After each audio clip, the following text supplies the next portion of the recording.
Assalamualaikum warahmatullahi wabarakatuh. Alhamdulillah wassalatu wassalamu ala rasulillah.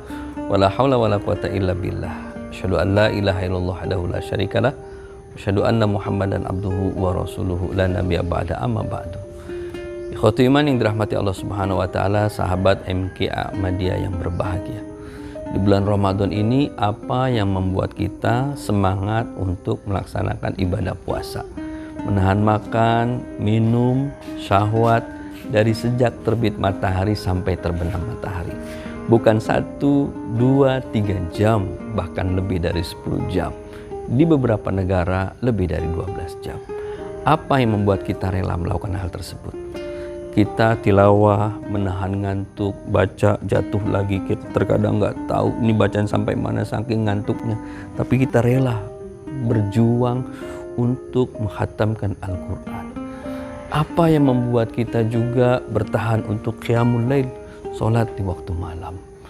Sahabat MK yang dirahmati Allah Subhanahu wa taala, itu semua kita lakukan dalam rangka ketaatan kepada Allah Subhanahu wa taala. Jadi taat kepada Allah Subhanahu wa taala dapat dilakukan dengan melaksanakan perintah Allah Subhanahu wa taala dan menjauhi larangan Allah Subhanahu wa taala. Terkadang kita hanya berpikir taat itu ketika kita berpuasa, taat itu ketika kita sholat, taat itu ketika kita tilawah.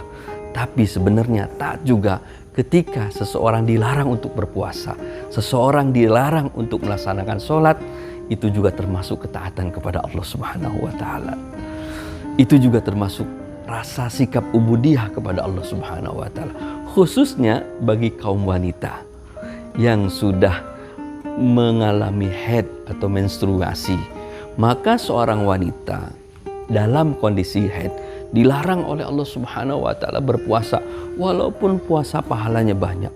Dilarang Allah Subhanahu wa taala salat walaupun salat pahalanya banyak di bulan suci Ramadan ini. Tetapi ketika ia tidak melaksanakan puasa karena sebab dilarang oleh Allah Subhanahu wa taala, tidak melaksanakan sholat karena dilarang oleh Allah Subhanahu wa taala, itu semua dilakukan karena taat kepada Allah Subhanahu wa taala, itu juga bernilai pahala di sisi Allah Subhanahu wa taala.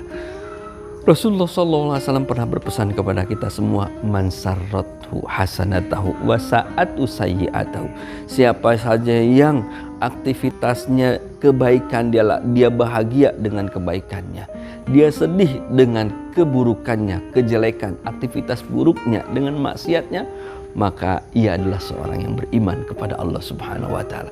Ia adalah seorang mukmin sejati.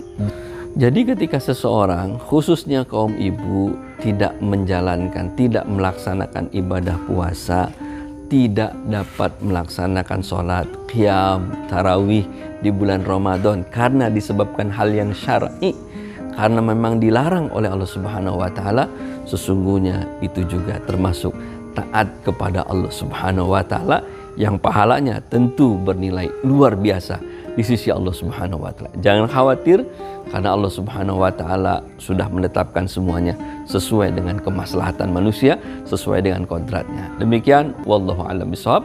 Tetap semangat dalam ibadah kepada Allah Subhanahu wa taala. Jangan lupa tetap menjaga protokol kesehatan ketika dalam keadaan sholat berjamaah dan lain sebagainya. Wallahu a'lam bishawab. Assalamualaikum warahmatullahi wabarakatuh.